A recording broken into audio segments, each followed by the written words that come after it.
bulijjo nkyogera nti ebyokulwana mu bigambo obugambo nga boogera ku mareediyo naye nga constitution tebagituyulidde munyarwanda n'omulala yenna bonaabona mugatalina wagenda okuganya. So kino nsaba kisabe, badde nsaba kino kyotandiseko okigumize ng'osinziira ku structure ze twakolanga edda okutegeeza abantu eyo mu lukola boogera bingi nga bwe boogera. Oyo Kashumba munayita manyi na Lunyarwanda nange omu mubaze wano naze nga situkira era nakyogedde dda wano nze mwenna nga bwe mutudde awo tewali antwala era size kuwuliriza ki abakulembeze baki babavandimwe wabula nsize kuwuliriza ebirowoozo bye bavaamu oba nsobola kubajoyinira oba ntegeere kye mwogera kigasa ky'omunyarwanda katono kentute nga tuti. Ekirala kyensaba Mr. Kashumba ne kabineti yo muyambye mutya Abanyarwanda abakadde abagibwako amataka gaabwe ne batafuta balina sente z'abalooyente ezabagwako nga bwe mwogedde. Nakuweereza message nga bankwatidde mu ofiisi ya Minisita Mayanja yabagambye ndumbye minisita mukube naye nali simukube nali neerwanako nga bwe wayogedde nga bagoba omuzeeyo oyo Masindikira tewaziddamu n'ebifaananyi obina. So mukoze mutya kufaayo abalina obusobozi kuyamba ku bantu abo abantu babonaabona muleme kutunulira by'omubano simanyi n'obuvandimwe tusangibwa nga tuli bavandi muyambe ku bantu abo kinsaba. Kankati weewale nnyo naye kyenkusaba ekigambo kino nti muyambe kikyuse tuyambe tutya. Nze nayambadde era mwendi mufidde. Kaakati gamba nti tuyambaganye tutya ffenna tutuuse obulamu bw'abaki.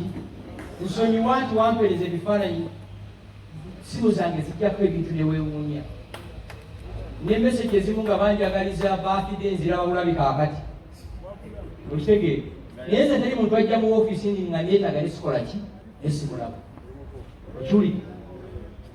Tulina kulwana kukyusa bulamu bw'abaki bw'abantu. Ebirango bye twayisizza sinna bwe nagambidde kize kyamanyi w'abaki.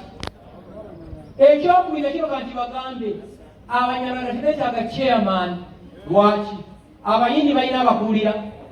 Ani abasinga obugagga wano? Abakiga balina? Abanyankole balina? Ffe twagala kimu bwenkanya kyokka zaalika ebiki. Ate mwewalanga nnyo omuntu agamba nti nze gundi tewali mpologoma egamba nti nze mpologoma. Ebikolwa byayo ebigifuula eki empologoma. Sebo nekino ekifemba ekikulu nnyo njagala mudeliting mindset eno kyekibiina gundi kyekina exclusive rights ku nsonga z'abaki z'Abanyarwanda. Kyova olaba Justice Alan Shime bwe yaleeta idea ey'okuleeta ba trustees ffe twagiwerokaminga. Lwaki? Ba trustees bwe bawandiikira nnira ffe tugoberera buki. N'ekiswaza nnyo Gashumba n'awandiika ebbaluwa ku Mande, Kanalo n'awandiika endala ku Lwokusatu, Biralo n'awandiika endala. Bagamba tudde mwani mumpulira ndowooza. Nze era akaseera bwe kanaatuuka myaka ngaana nga Allah mpise wankyaliwo myaka erala ne musinkana bw'alimbuuza wakola ki nja mugamba nagezaako mu nsonga z'Abanyarwanda ne bannemerera. Nakola ki? Nagezaako. Sigenda kukwata migo kuwa baki bantu. Nemwe abali wano muyiga okujajinga abantu nga mubawuliriza n'ebikolwa byabwe. Tosaliranga muntu musango nga tokoze eki. Olina afominga WhatsApp group erimu abantu 8 Gashumba okuva Mande paka ki. Basookera wano Gashumba si Munyarwanda. Indako Muzeyi Kanalwa then yali alowooza twajja kusaaga buki busaazi. N'abagamba ekyo temuddamu ne mukyogera. Omwana oyo nze n'ekitawe twasuulanga ffembi mu Nyarwanda 10 kuki kukikumi. Ekyo ne kiggwa. Gurupu enegamba nti oyo mulundi. Olya era nebaita ekimutayisa abavandimwe oyo mulutu. Kati ennaku etwalo yagamba siina mukazi. Kati ekibuzo kiri nti okulwanirira eddembe ly'Abanyarwanda olina kuba na mukazi waka. Ate tekya omukazi owange temulina kumumanya wanange wamusikola ki tosobola kugawo n'ogamba nti nze nyina abakazi 3 eyo si achievement. Abanyana tebatanga bakazi boyina na bugaga ki boyina naye bayambi otya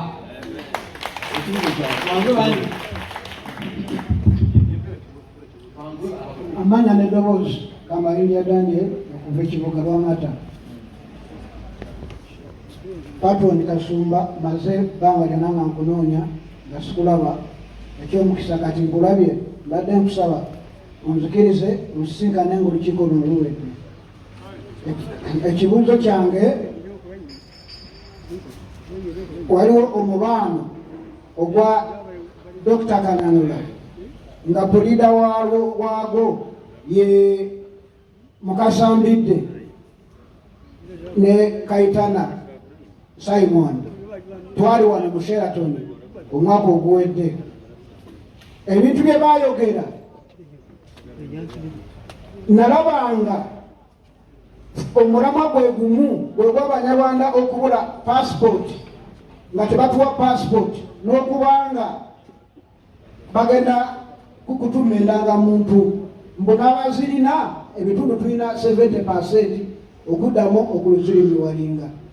Bwe ngenza okulaba Kasumba omulamwa gwo ogwa muvandimwe ndabira ddala ng'omulamwa gwe gumu nga mwena muli ku issue emu yakola ki yakutuwa za passport n'okufuna endangamuntu. Kati nembuuza lwaki temukwatagana kubanga issue eri emu. Ekibuuzo ekyokubiri ndi ku issue ya Kasumba gyetugambye ngeri gyobadde mu State House ng'omiitinga president ku nsonga eyaffe ey'Abanyarwanda. Nembuuza president twagenda mu State House 2026 ne tutuukayo yatugamba ebigambo bye bimu era nga tukulembeddwa omubaano ogwo ogwa Mukasambidde ne Donald Kananula mu 2026. President talina kyeyatukolera 2011 era president atuyita alaba akalulu kabindabinda nga kabulayo omwaka gumu.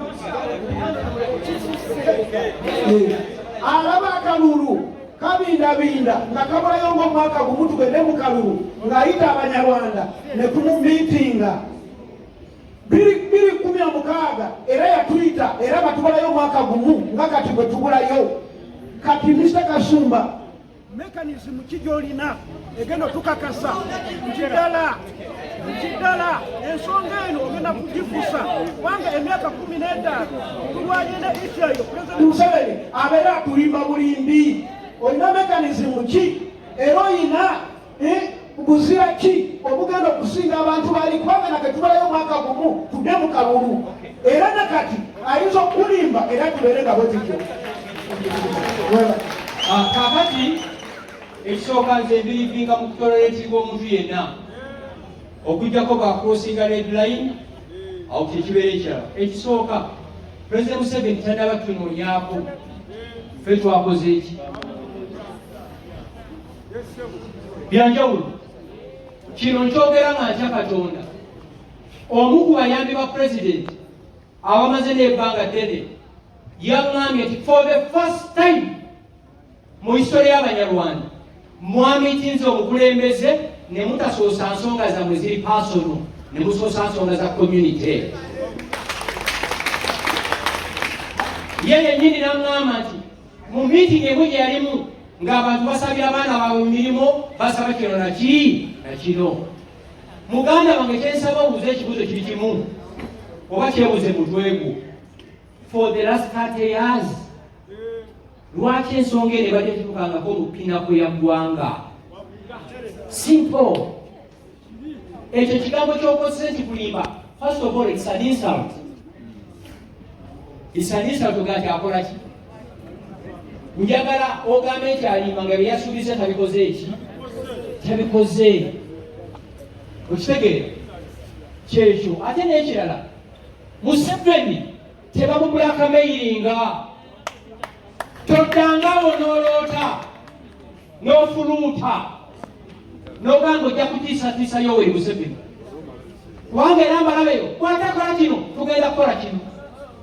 Sisuubira nti mwemusinga ebibiina by'abayeekera biri mu ekimu byeyakadifiitinga nga birina eki emundu akitegedde kubeera mukabigaliza amaanyi. Wulira Saabalonyi nnyini agamba nti olumu omuntu oyinza n'omukanoga wasuza otya ssebo oli otya kumukwata ki mpola.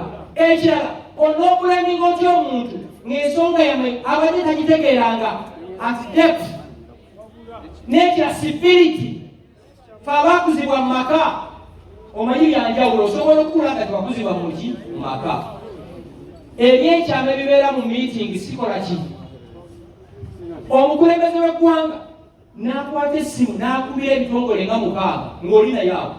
Kitegeeza kino kintu kiki kipya kye mwali badde mwebuuza mwenna Abanyarwanda. Bannammwe abali mu gavumenti abalina ebitiibwa okujjakala n'ensiimye, ani avuddeyo okulaba nti ensonga eno ekola ki ekwebwako? Yes.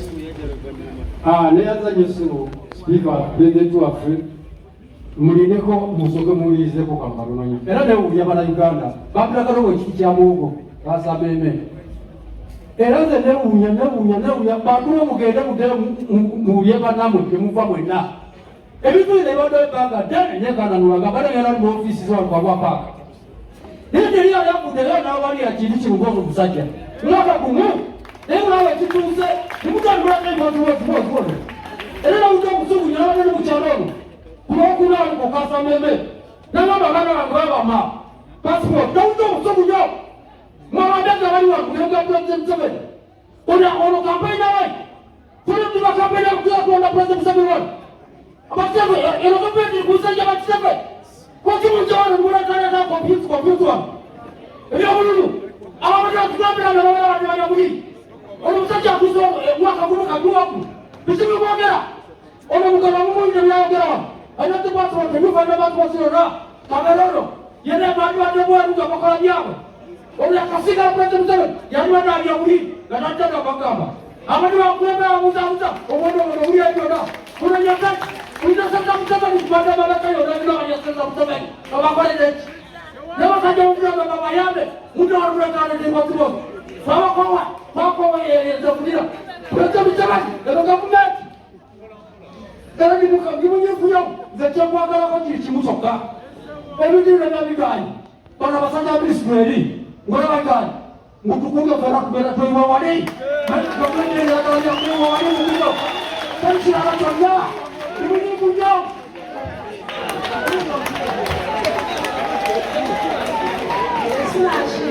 Wane tusigaze eddakiika 5 zokka.